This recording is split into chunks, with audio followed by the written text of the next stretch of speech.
उस ईश्वरत्व को प्राप्त करने का साधन श्रीमद् भागवत ग्रंथ बताया है।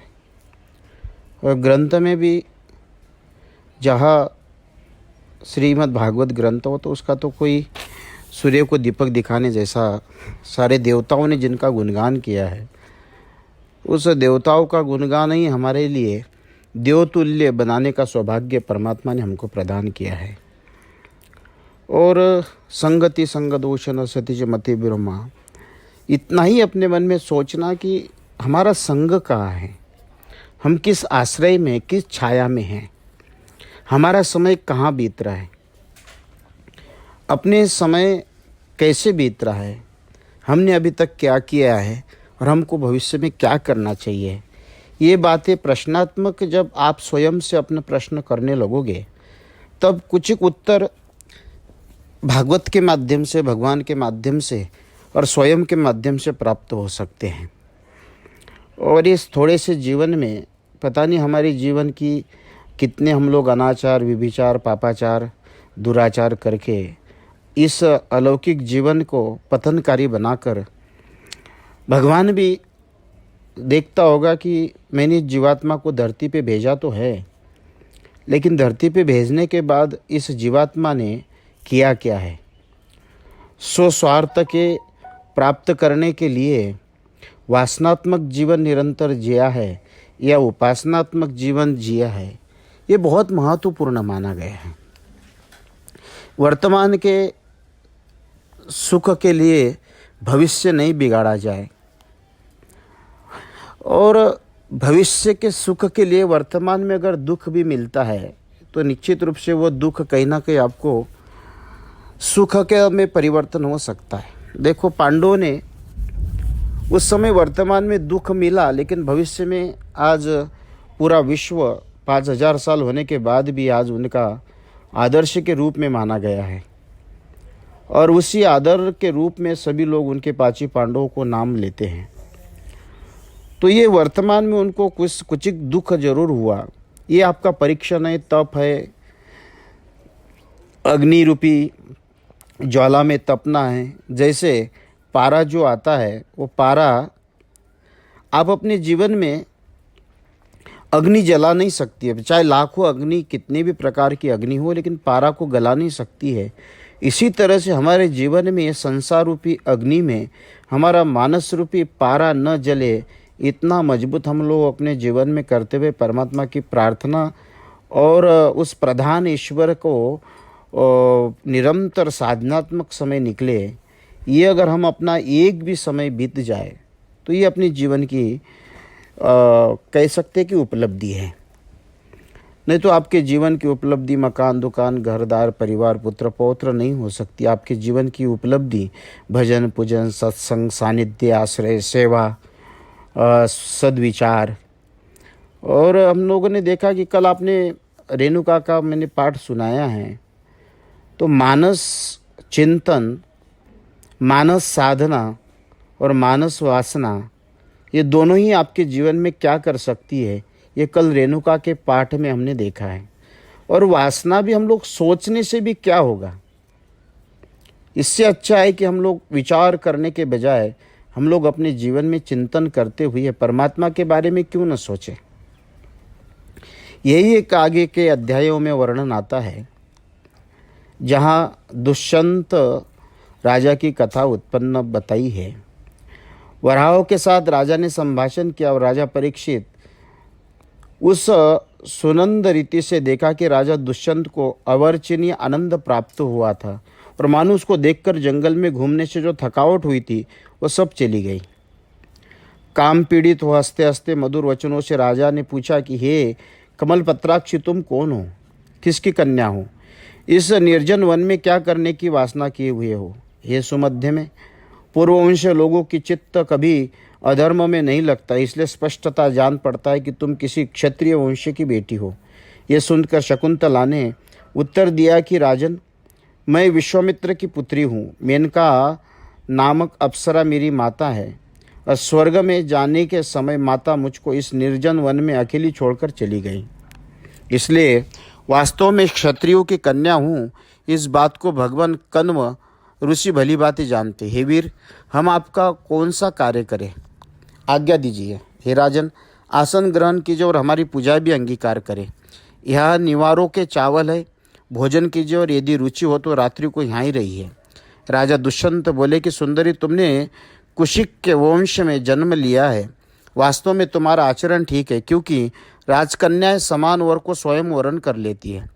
शकुंतला ने राजा की बात सुनकर कहा कि हाँ, जब देश काल में जानने वाले इस राजा ने शकुंतला से गंधर्व का विवाह किया। हे भारत, अमोघ वीर्यवान राजा दुष्यंत भार्या शकुंतला के वीर्याधान करके दूसरे दिन अपने नगर को चले गए। तब यथायोग्य समय में शकुंतला का एक कुमार उत्पन्न हुआ। महर्षि कण्व ऋषिश्वर ने वन में ही यथा योग्य उस बालक की संस्कार आदि क्रिया कर दी। हे राजन, ये कुमार बालकपन में ही अपने बाल से सिंह पकड़ करके उनके साथ खेलता था। इसलिए महाविक्रमशाली देखकर प्रमोत्तमा शकुंतला भगवान हरि की अंश से उत्पन्न उस पुत्र को ले अपने स्वामी के निकट गई। परंतु राजा दुष्यंत ने अनिंदित स्त्री और पुत्र को ग्रहण नहीं किया। परंतु जिस समय राजा दुष्यंत ने शकुंतला का निरादर किया, तब श्रवणकारी सब प्राणियों के सन्मुख आकाश में अशरीरी वाणी प्रकट हो गई। राजा को पुकार कर बोली, हे राजा दुष्यंत, माता भस्रा अर्थात चर्म पात्रवत आधार मात्र पिता ही पुत्र है, क्योंकि आत्मा ही पुत्र रूप से उत्पन्न होता है। इसलिए अपने पुत्र को ग्रहण करके पालो और शकुंतला का अपमान न करो। हे नरदेव, जो पुरुष वीर्य डालता है, पुत्र उसका ही यमालय से निस्तार करता है। शकुंतला यह सत्य कहती, तुमने इस पुत्र को गर्भ में धारण किया था। हे भारत, आकाशवाणी को सुनते राजा दुष्यंत ने पुत्र सहित शकुंतला को अंगीकार किया।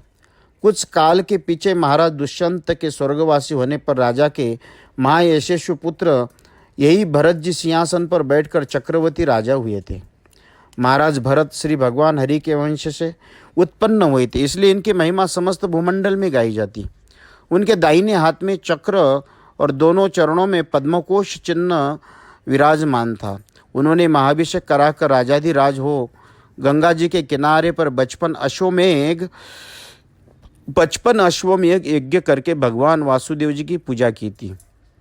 हे राजा भरत, ममता के पुत्र मामतेय ऋषि को अपना पुरोहित बनाकर यमुना के तट पर अश्वमेध यज्ञ के 78 पवित्र अश्व यथाक्रम से बांधे। इस यज्ञों के समय राजर्षि भरत जी ने बहुत सा धन ब्राह्मणों को दक्षिणा में दे दिया। हे राजन, श्रेष्ठ गुण वाले देश में महाराज भरत जी की अग्नि प्रणीत थी। उस अग्नि प्रचयन काल में ब्राह्मण लोग उस महाराज भरत जी की दी हुई गायों को एक एक बद्ध में भाग करके ले गए। 13,084 का होता है, यहाँ एक बद्ध 13,084 का माना है, एक बद्ध। और महाराज भरत जी ने एक बार में 133 यज्ञीय घोड़े राजा बांध लोगों को विभवों को विस्मित कर देवता लोगों का आक्रमण किया था। उसका ऐसा कर्म कुछ आश्चर्य की बात नहीं, क्योंकि ये भगवान हरि को प्राप्त हुए। इन महाराज भरत ने मशनार नामक कर्म से श्वेत दंत और कृष्ण रंग के 14 लाख हाथी सुवर्ण के सजे हुए दान किए। महाराज भरत जी ने जो कर्म किए, उन कर्मों को पहले नरपतिगण भी प्राप्त नहीं कर सके। आगे जो राजा होंगे वो भी प्राप्त नहीं कर सकेंगे। जैसे भुजाओं के बल से स्वर्ग प्राप्त नहीं हो सकता, इन महाराज भरत जी ने दिग्विजय करने को जाकर किरात, जिसको कहते हैं कि वहाँ किरात, रुन, यवन, प्रौढ़, कंक, खग, शक और दूसरे अब्राह्मण राजाओं के और सब मलेच्छ जाति का संहार कर डाला। पूर्व समय में जिन दानवों ने देवता लोगों को जीतकर रसातल आदि स्थानों में वास किया था, बलि दानव लोग देवता लोगों की स्त्रियों भी पाताल में ले गए थे। महात्मा भरत जी ने उन सब देवांगनाओं का उद्धार किया था। हे महाराज, भरत जी के समय में स्वर्ग और पृथ्वी से प्रजा लोगों की सब अभिलाषा पूरी होती थी। इस राजा भरत ने 27,000 वर्ष तक राज्य करके सब दिशाओं में अपनी सेना भेजी थी। इस प्रकार राज्य भोग पीछे महाराज भरत जी लोकपालों का विभोग, अधिराज्य की संपत्ति, अस्खलित सेना और प्राणादि मिथ्या विचार कर विषय में मुंह मोड़ लिया। इन भरत जी ने विदर्भ देश के राजा की बेटी सुसम्मत 3 स्त्रियां थी। एक समय राजा ने कहा कि ये पुत्र हमारे अनुसार नहीं है, इसलिए तीनों ऐसे शंका करने लगे कि बारंबार अनुहार का विचार कर रही थी। तो ये राजा हम पर विभिचार की शंका न कर बैठे और हमको त्याग दे, इसलिए अपनी अपनी संतानों को मार डाला। इस प्रकार वंश के व्यर्थ होने से महाराज भरत जी ने पुत्रार्थ वायु और सोम का यज्ञ किया। उस यज्ञ के मरुदगणों ने प्रसन्न हो राजा के हाथ में भरद्वाज नामक एक पुत्र समर्पण किया। हे परीक्षित, भरद्वाज के जन्म का वृत्तांत और समर्पण की कथा कहते हैं। अपने भ्राता उत्तंत की स्त्री ममता से एक दिन छिपकर बृहस्पति जी ने भोग करना चाहा, परंतु उस समय गर्भ के बीच एक और बालक था। फिर उस समय गर्भ के मध्य दूसरे गर्भ का स्थान कैसे हो, इसलिए गर्भ के बालक ने बृहस्पति जी को वीर्य डालने के अर्थ निवारण किया, परंतु बृहस्पति जी कामांध हो रहे थे। उन्होंने क्रोधित होकर बालक को ये शाप दिया कि तू अंधा हो जा, और अपना तेज ममता में पेट में डाल दिया। उस बृहस्पति जी के शाप से उत्तथ्य ने दीर्घतमा हुए थे, परंतु उन्होंने अपनी एड़ी प्रहार से बृहस्पति जी के तेज को बाहर निकाल दिया, परंतु उस भूमि पर गिरे हुए तेज को उसी समय कुमार उत्पन्न हुए। पीछे हमको विभिचारिणी जानकर छोड़ न दे, इस भय से भीत होकर जब उत्थप्त की स्त्री ममता से उस कुमार को त्याग करने की इच्छा की, तब उस देवता लोगों ने बृहस्पति और ममता के विवाह रूप इस कुमार का नाम धरने के लिए वचन कहे। पुत्रों को त्याग करके जाते हुए देख देवताओं ने ममता से कहा कि अरे मूढ़ स्त्री, ये बालक एक के क्षेत्र में दूसरे के तेज के होने के कारण इसका 2 जनों का जन्म हुआ, इसलिए ये तुम्हारे स्वामी का ही पुत्र है। कुछ समय की शंका नहीं, तुम इस बालक को पालो, और बृहस्पति से भी कहा कि तुम इसका पालन पोषण करो, क्योंकि तुम दोनों जनों से अन्याय के द्वारा ये बालक उत्पन्न हुआ है। पर पिता माता अर्थात बृहस्पति और ममता झगड़ा करते करते इस बालक को छोड़कर चले गए, इसलिए इसका नाम भरद्वाज हुआ, क्योंकि भर और पोषण और दोनों को उत्पन्न, इन दोनों के मिलाने से भरद्वाज नाम हुआ। हे राजा परीक्षित, देवता लोग इस प्रकार कहने रह गए कि विभिचार से उत्पन्न इस बालक को व्यर्थ समझकर अतथ्य की भार्या से इस बालक को त्याग दिया। तब उस बालक को मरुदगणों ने लेकर पालन किया था। जब भरतवंश के वितत होने का उपक्रम हुआ, तब उस समय मरुदगणों ने इस पुत्र को लेकर महाराजाधिराज भरत जी को दे दिया। इति श्रीमद्भागवते महापुराणे नवम स्कंदे भाषाटिकायां 20वां अध्याय कृष्णार्पणमस्तु।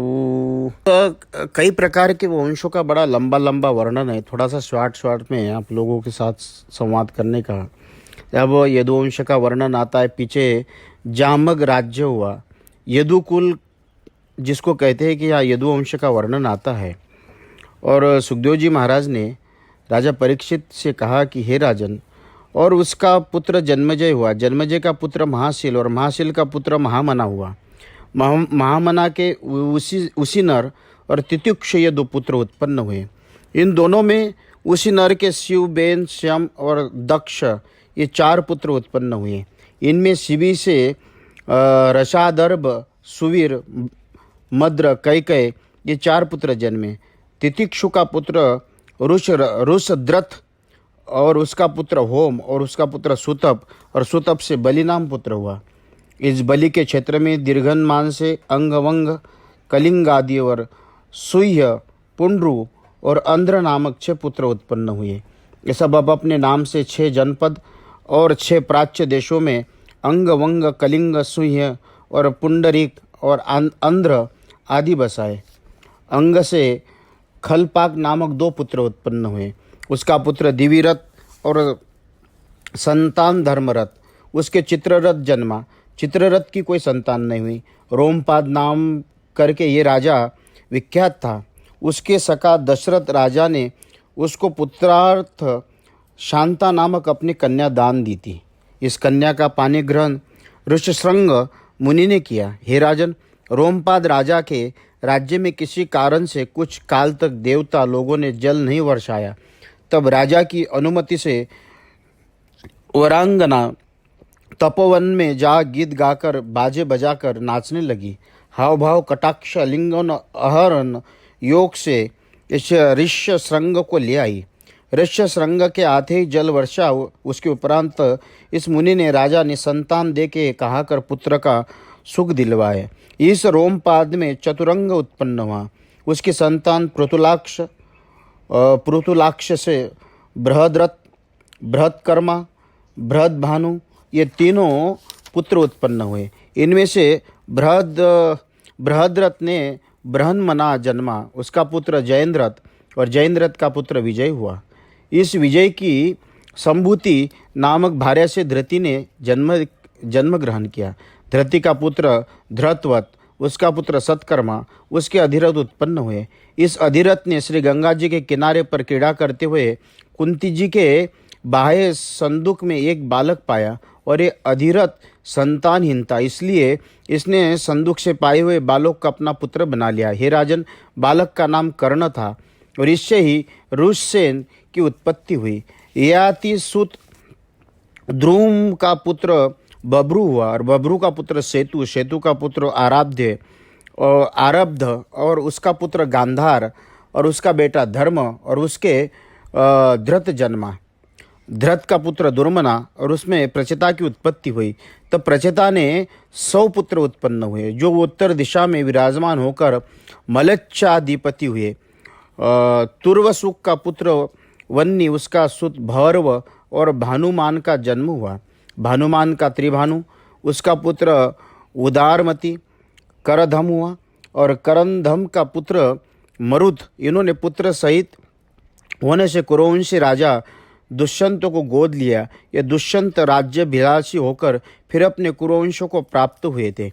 हे नरश्रेष्ठ, अब राजा ययाति के बड़े पुत्र यदु के वंश का वर्णन करते।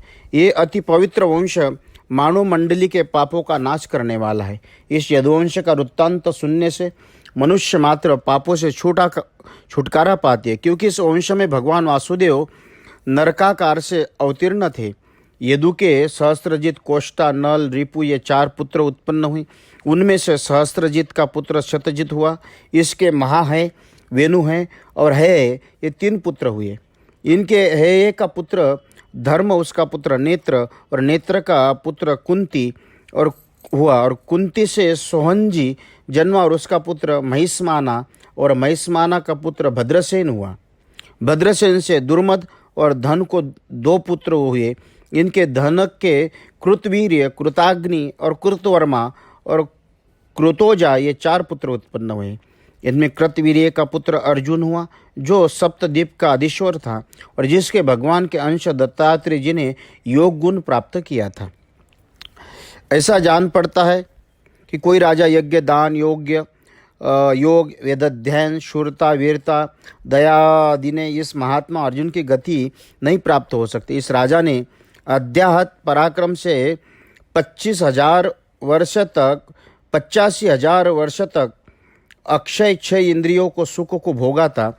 इस राजा की स्मरण शक्ति आश्चर्यमय थी, जिसके कदापि वित्त का नाश नहीं होता था। इस अर्जुन के 1000 पुत्र थे। इनमें से केवल 5 परशुराम के संग्राम में मरने से शेष बचे थे। इनके नाम हैं जयध्वज, सूरसेन, ऋषभ, मधु और उर्जित। इनमें जयध्वज का पुत्र तालजंग और इस तालजंग के तालजंगा नाम वाले शतपुत्र हुए। इन सबको क्षत्रियों के संग्राम में सगर ने संहार किया था। जो कुछ भी हो, तालजंग ने उन सब पुत्रों में बड़ा वितिहोत्र था। हे राजन, महात्मा ऋषि जो मधु का पुत्र था, इन मधु के 100 पुत्र उत्पन्न हुए। यद्यपि रश्नि और यदु के कारण से मधु का कुल माधव, रश्नि और यादव इन 3 नामों से प्राप्त हुआ था, परंतु तो भी रश्नि ही कुल श्रेष्ठ था। यदु का पुत्र कोई क्रोष्टु, इसका पुत्र रुजिवान, रुजिवान का पुत्र स्वाही और इस पुत्र सुसेकु, उसका सुत चित्ररथ और उनके महायोगी महाभाग शशबिंदु की उत्पत्ति हुई। ये प्रत्येक जाति के श्रेष्ठ 14 महारत्नों का हाथी, रथ, स्त्री, बाण, निधि, माला, वस्त्र, रूख, शक्ति, माल्य, मणि, छत्र और विमानादिक स्वामी और अपराजित चक्रवर्ती था। हे परीक्षित, इसके 10,000 स्त्रियां थीं। इनमें से प्रत्येक स्त्री के लक्ष लक्ष पुत्र उत्पन्न हुए, जिसने सब मिलकर 10,00,000 पुत्र जन्मे, अर्थात अर्व। इस सब पुत्रों में एक अर्व, इस सब पुत्रों का पृथुश्रवा, पृथुकीर्ति, पुण्येशा इत्यादि 6 पुत्र विख्यात हुए।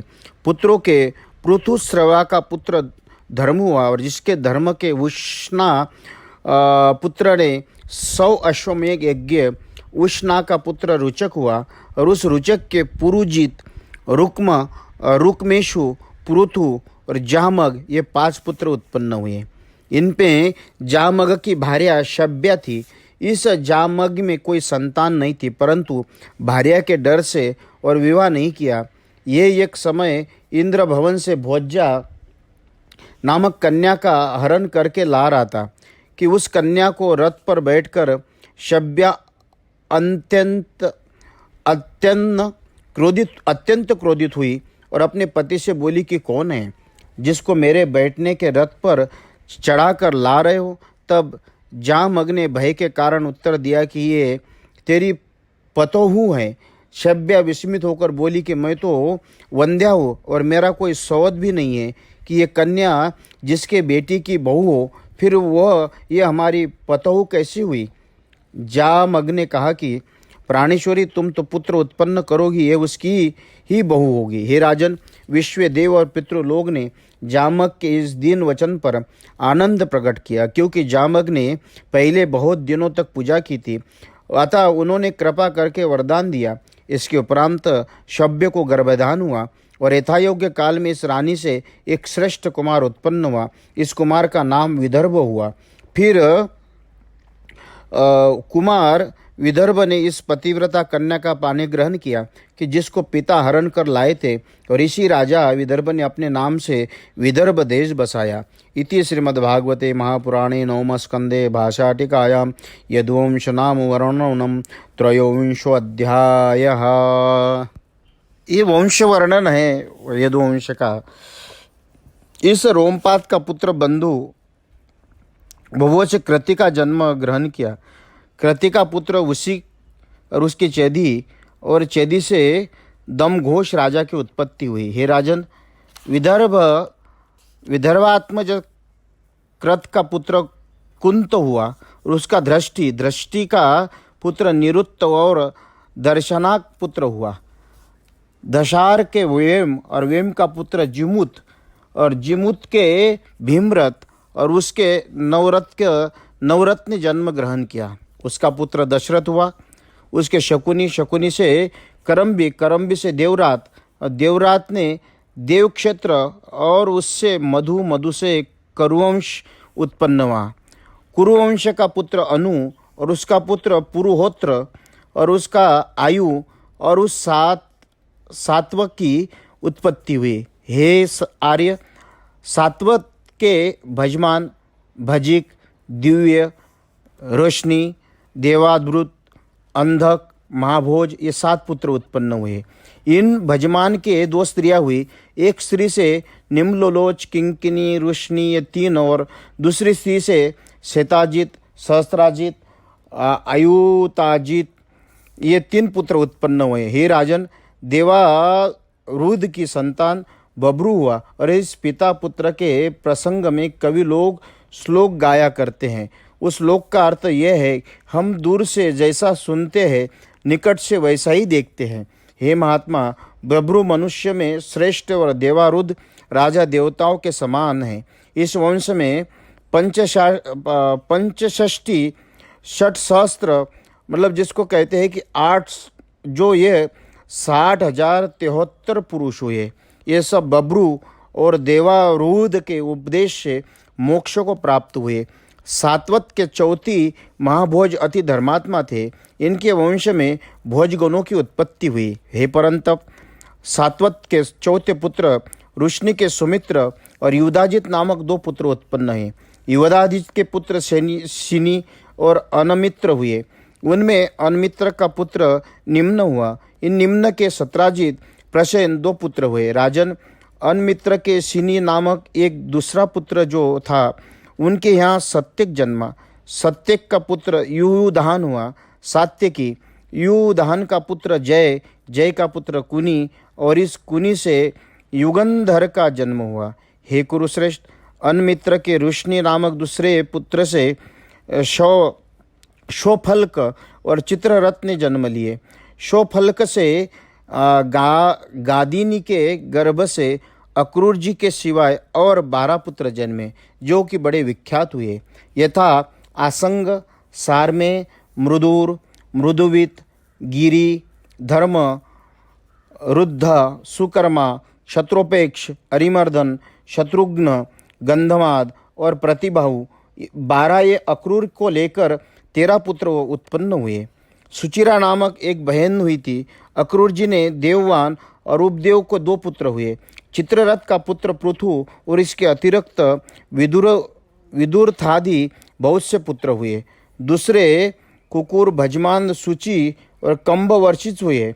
ये 4 अंधक के पुत्र हुए। उनमें कुकुर का पुत्र वन्नी और वन्नी का पुत्र विलोमा और उसका पुत्र कपत्रोमा, उसका पुत्र अनु हुआ, जिसका मित्र तुम्रु गंधर्व था। उस अनु का पुत्र अंधक और उसमें दुंदुभि उत्पन्न हुआ। उसका पुत्र अहिधोत और उसका पुत्र पुनर्वसु हुआ। पुनर्वसु के आहुक पुत्र हुए और आहुक की कन्या हुई। आहुक के देवक और उग्रसेन 2 पुत्र हुए। देवक के देववान, उपदेव, सुदेव, देववर्धन, ये 4 पुत्र उत्पन्न हुए। इन 4 पुत्रों की धृत देवादि 7 बहनें थी। ये था धृत देवा, शांति देवा, उपदेवा, श्रीदेवा, देवरक्षिता, सहदेवा और देव की। ये 7 कन्याओं के साथ वसुदेव जी ने विवाह किया। हे परीक्षित, उग्रसेन का पुत्र कंस, सुनामा, न्योगोद्र, कंक, शंकु, सुहु, राष्ट्रपाल, धृष्टि और तुष्टिमान, ये 9 पुत्र उत्पन्न हुए।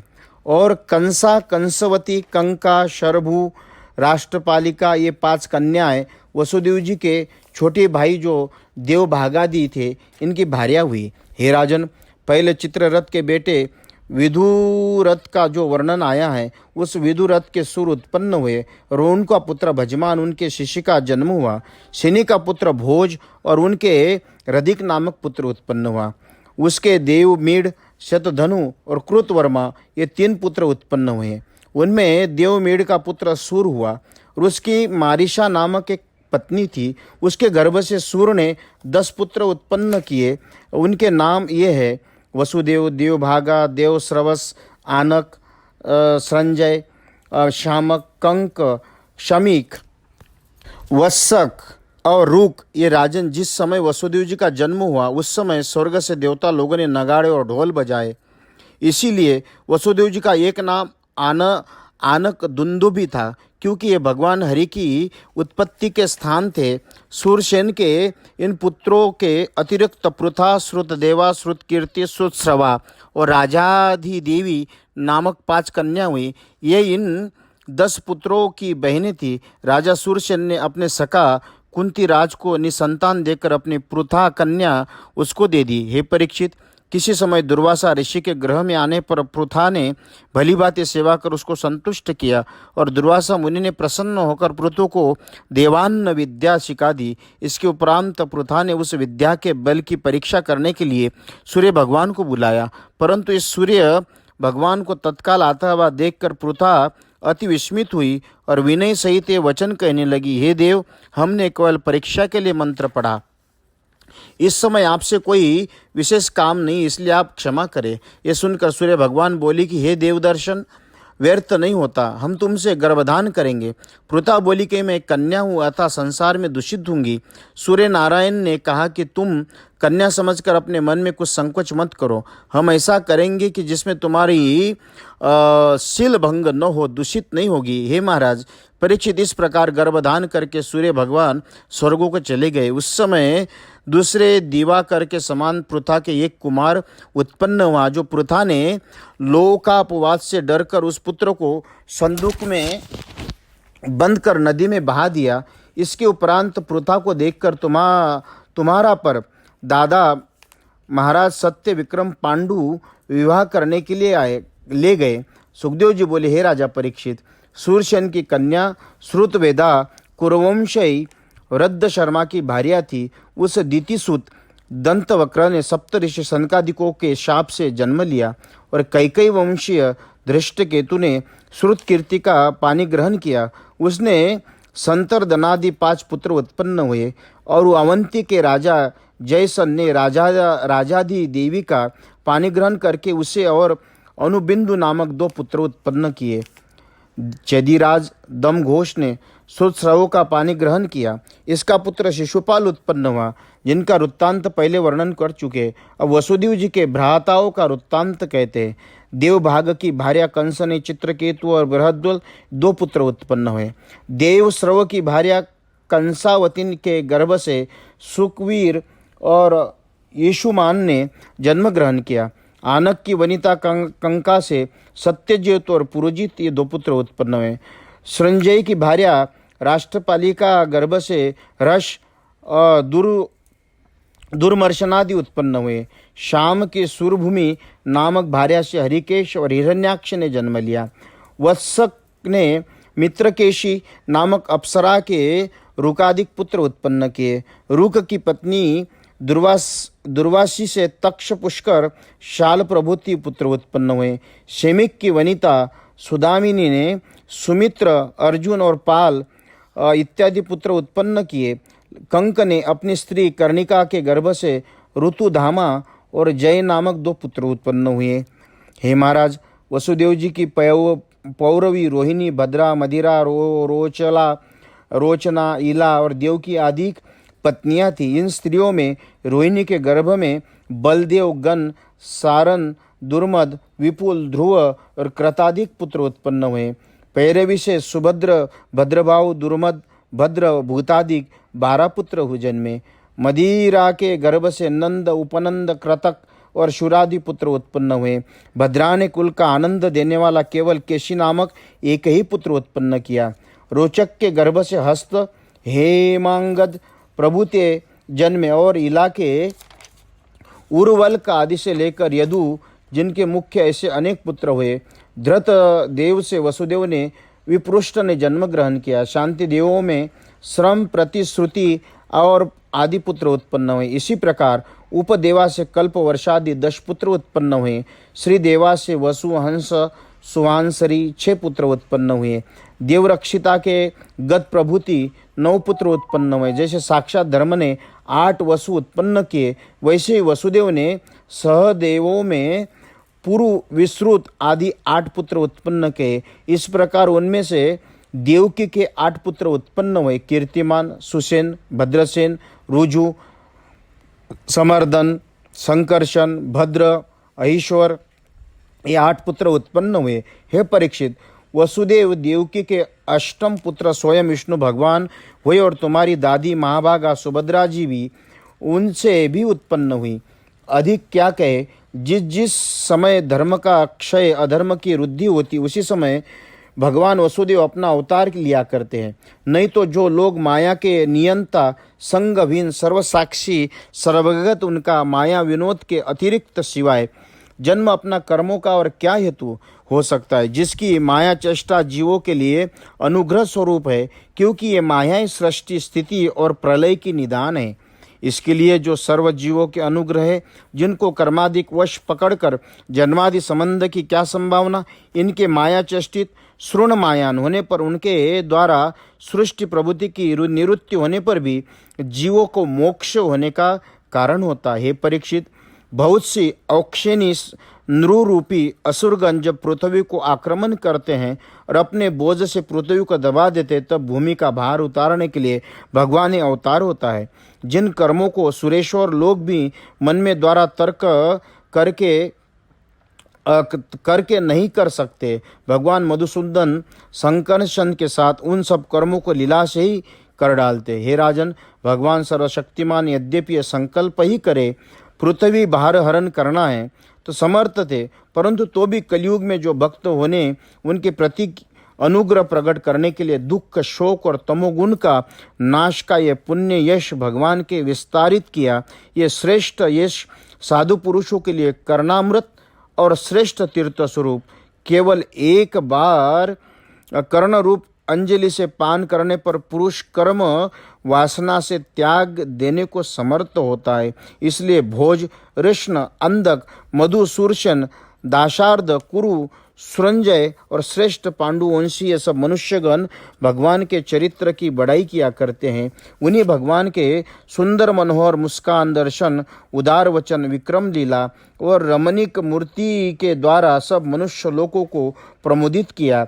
मकराकार कुंडल, मनोहर कर्ण, चमकते दमकते हुए कपोल, इन सब श्री भगवान वदन अनुपम शोभायमान था। विलासयुक्त मुस्कान मानो उसने लगी हुई थी, इसलिए मानो सदा ही उत्सव होता था। उस वदन का दृष्टि के द्वारा पान करके नर नारी परितृप्त नहीं हुई, अर्थात सब आनंदित हुए, परंतु नेत्रों को बारंबार पलक मारने को न समझकर निमिष के बनाने वाले राजा निमि के ऊपर बारंबार कोप करते थे। सुखदेव जी कहने लगे, राजन, भगवान श्री कृष्णचंद्र आनंद कंद ने अपने रूप में जन्म ग्रहण किया। उसके पीछे मनुष्याकार तो पिताजी के घर से ब्रज को चले गए। वहां पर शत्रु का नाश कर ब्रजवासियों का अभिलाषा पूर्ण कर धन संपत्तियां बढ़ाई। फिर बहुत सी सुंदरियों से विवाह कर उन्होंने सहस्त्रों पुत्र उत्पन्न किए। फिर लोक समाज में सुकृत वेद मार्ग का विस्तार करके अनेक यज्ञ कर अपनी पूजा की। फिर उन्होंने कौरव और पांडवों में द्वेष उत्पन्न कर पृथ्वी का भार उतार दिया और दृष्टि से ही युद्ध भूमि में खड़े हुए राजाओं को कंपायमान कर दिया। फिर जब अर्जुन ने रण में जब जय पाई तब उसी की कीर्ति का विकास कर उद्धव जी के परम तत्व को उपदेश किया। अंत समय अपने उसी स्वरूप को परम धाम को चले गए। इति श्रीमद्भागवते महापुराणे नवम स्कंदे भाषा टीकायां विदर्भ वंश वर्णनम नामो चतुर्विंशो अध्यायः।